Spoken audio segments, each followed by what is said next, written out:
Good afternoon. We've been talking about all these international things. I have a couple of poems, all directly American. I hear America raging, no more the country of Whitman's America singing.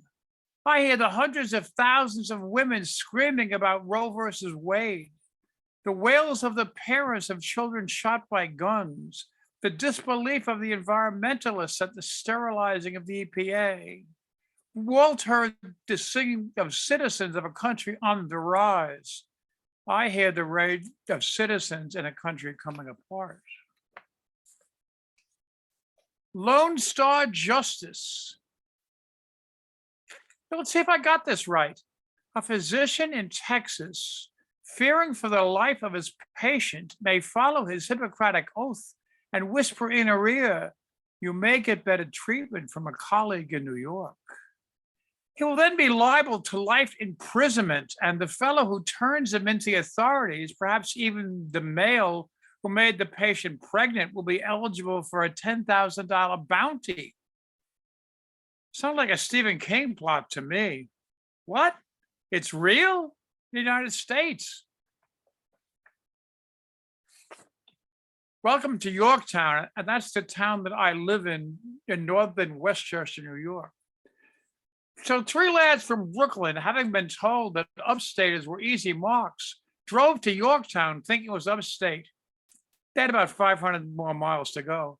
They entered a drugstore and thinking that they had buffaloed the local rubes, began to loot the joint, completely missing the fact that an intrepid employee had called 911 and kept the line open so the Brooklyners could be overheard.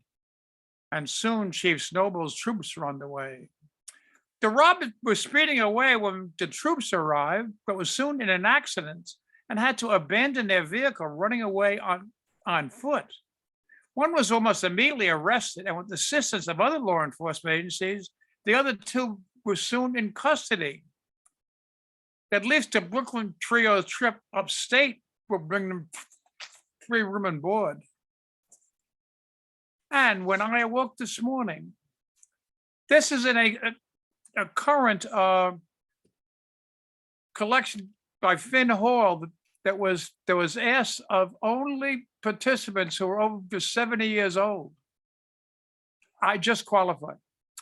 When I awoke this morning, I put my age behind me and thanked the deity for my life and surroundings, my wonderful and long suffering as married to me, wife, the indoor pets that enhance our life, the property that is big enough for deer, groundhogs, and raccoons to roam, to friends who use Zoom technology to keep the communication going, and for another day to live, to love, and write.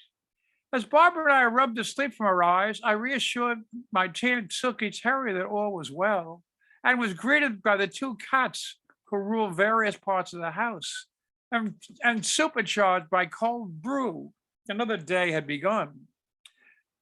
The to-do list too long to fathom, calls to be made, pets to be fed, books and articles to be read, email to be responded, meals to be eaten, mess to be moved, shopping to be done, poems to be written. Ain't life wonderful? Thank you for putting up with me.